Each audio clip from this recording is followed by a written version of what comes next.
अस्सलाम वालेकुम। शुरू करती हूँ अल्लाह के नाम से जो बड़ा मेहरबान और निहायत रहम वाला है। आज मैं आपको शाबान के रोज़ों के हवाले से बात करूँगी कि अक्सर ये सवाल आता है कि क्या हमें ये शाबान के रोज़े रखने चाहिए या ये कि हमें रजब के रोज़े रखने चाहिए और क्या हमें इन महीनों में इबादत करनी चाहिए या नहीं करनी चाहिए। तो मैं अपनी बहनों से ये कहती हूँ कि इबादत के बारे में ये सवाल करना कि हमें करनी चाहिए या नहीं करनी चाहिए, बहुत गलत सवाल है ये। इबादत तो आपको हर लम्हे, हर महीने, किसी भी वक़्त आप इबादत करेंगे, तो उसका आपको सवाब ही है, कोई नुकसान नहीं है इबादत करने में। और कुछ सातें ऐसी होती हैं बेशक कि जिनके बारे में बताया गया है, जिनके बारे में कहा गया है कि ये आपके लिए बहुत अफ़ज़ल हैं। अगर इस घड़ी में आप इबादत करते हैं, तो उनका सवाब बहुत ज़्यादा है। और जिस तरह शाबान के रोज़े के बारे में कहा जाता है कि अगर आप इस माह के रोज़े रख लेंगे तो आपको 50 साल के आपके गुनाह माफ़ हो कर दिए जाएँगे। तो इस बात को सुनकर अक्सर कुछ लोग ये कहते हैं कि हमने तो अब 50 साल के हमारे तो गुनाह माफ़ हो गए भई, अब हमें मज़ीद इबादत करने की ज़रूरत ही नहीं, या हमें इसका 50 साल की सवाब मिल गया किसी इबादत का, ये कहा जा रहा है, तो अब हमें इबादत करने की मज़ीद ज़रूरत नहीं। तो इसलिए सवाल ये पैदा होता, इसलिए लोग ये सवाल करते हैं कि क्या हमें करनी चाहिए या नहीं। तो देखिए, आपको अगर ये बताया जा रहा है कि इस नफ़िल का ये सवाब है, इस रोज़े का ये सवाब है, इस कदर आपको है, तो सवाल आप ये ना करें कि हमको करनी चाहिए इबादत या नहीं करनी चाहिए। उस वक़्त सवाल ये उठता है कि अगर हम नफ़िल रोज़ा रख रहे हैं, नफ़िल इबादत कर रहे हैं और उसका इतना बड़ा हमको अल्लाह ताला सवाब दे रहे हैं, इतना बड़ा, तो जो हम पर रोज़े फ़र्ज़ किए गए या जो हम पर नमाज़ें फ़र्ज़ की गईं, जब हम उनको पढ़ेंगे तो हमको अल्लाह ताला कितना सवाब देंगे, किस कदर हमको उसका सवाब मिलने वाला है। तो सवाल तो ये होता है कि ये सोचने वाली बात है कि अगर हम इन नफ़ली इबादत कर लेते हैं, नफ़ली रोज़े रख लेते हैं, तो उसका हमको कितना बड़ा सवाब मिल रहा है। तो इसका ये मतलब हरगिज़ नहीं होता कि आपने अगर नफ़ली रोज़े रख लिए या नफ़ली नमाज़ पढ़ ली, तो अब आपको फ़र्ज़ रोज़े या फ़र्ज़ नमाज़ पढ़ने की ज़रूरत नहीं है। इसलिए ये बिल्कुल नहीं सोचना चाहिए, और इबादत तो इसलिए करनी ही करनी चाहिए कि हम तो लम्हा-लम्हा हमसे गुनाह हो जाते हैं, लम्हा-लम्हा हमें ख़बर भी नहीं होती, हमारे मुँह से कोई लफ़्ज़ ऐसा निकल गया जो जिसमें कहीं तकब्बुर का अंसर आ गया,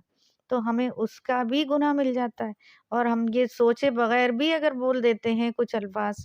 कुछ बातें ऐसी हम कर जाते हैं अपनी रवानी में कि हमारे ज़हन में ऐसी बात नहीं होती कि हम वो मतलब निकल रहा हो और उस बात का वो मतलब गलत निकल आता है, तो हमें उसके भी ख़ताएँ हमारी इस तरह गुनाह, लोग कहते हैं कि हमने कोई गुनाह नहीं किए, हमने कोई ऐसी ख़ताएँ नहीं करी। लेकिन गुनाह तो जाने या अनजाने में भी हो जाते हैं, अनजाने में भी ख़ताएँ हो जाती हैं हमसे, ये तो इंसान है, वो किसी भी लम्हा उससे कोई भी ख़ता सरज़द हो जाती है। तो इसलिए हमें अपनी नफ़िल रोज़े, नफ़िल इबादत को जारी रखना चाहिए कि ये जो हमारे ख़ताएँ होती हैं, ये जो हमारे गुनाह होते हैं, वो झड़ जाते हैं। इस तरह बिल्कुल इसी तरह नफ़ली नमाज़ों से नफ़ली इबादत से इस तरह गुनाह झड़ते हैं कि जैसे किसी सूखे दरख़्त के पत्ते गिर जाएँ।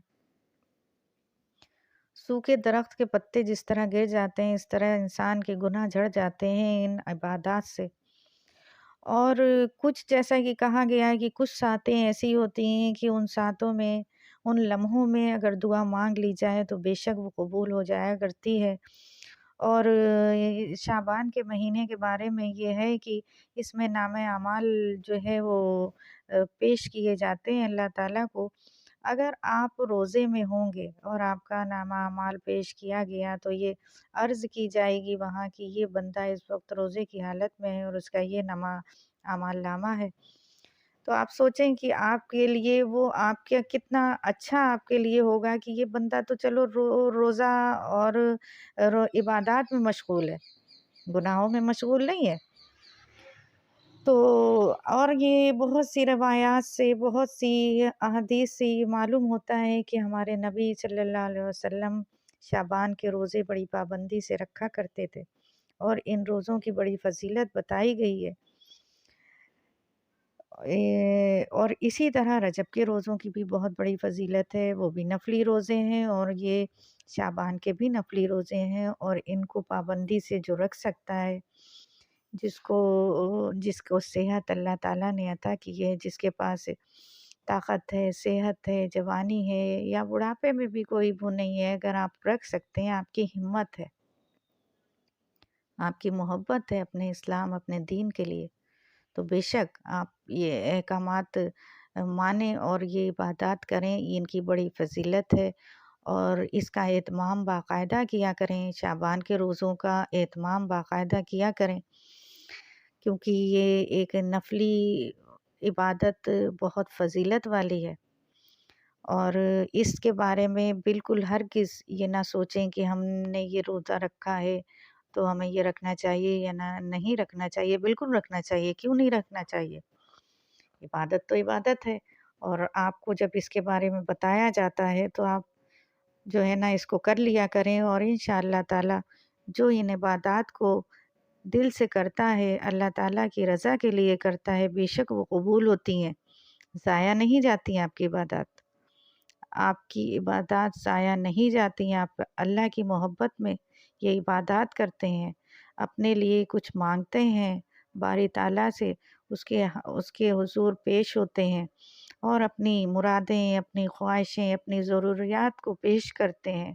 تو وہ آپ کو کبھی خالی ہاتھ نہیں لوٹاتا۔ اس رات میں ایک لمحہ ایسا ہوتا ہے کہ شب قدر جو ہوتی ہے شعبان کی 15ویں، تو اس رات میں یہ کہا گیا ہے کہ ایک لمحہ ایسا ہوتا ہے جب اللہ تعالیٰ 7ویں آسمان سے نیچے آ جاتے ہیں اور وہ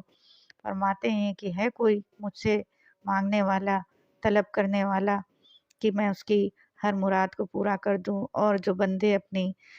دعاؤں میں مشغول ہوتے ہیں، بے شک ان کی دعائیں قبول کی جاتی ہیں، ایسا نہیں ہے کہ ان کی دعائیں قبول نہ کی جائیں۔ تو یہ 15 دن جو ابھی 15 تاریخ آ رہی، شب قدر آ رہی ہے، اس کی بھی آپ لوگ تیاریاں کریں، اور اس مہینے کے جمعے بھی بہت بار برکت ہیں اور شب قدر بھی بہت بار برکت ہیں، یہ مہینہ ہی برکتوں والا ہے، اور آپ کی عبادات جو ہیں اس میں جس قدر آپ بڑھا دیں گے وہ آپ کے لیے بہت فائدہ اور اجر لانے والی ہیں۔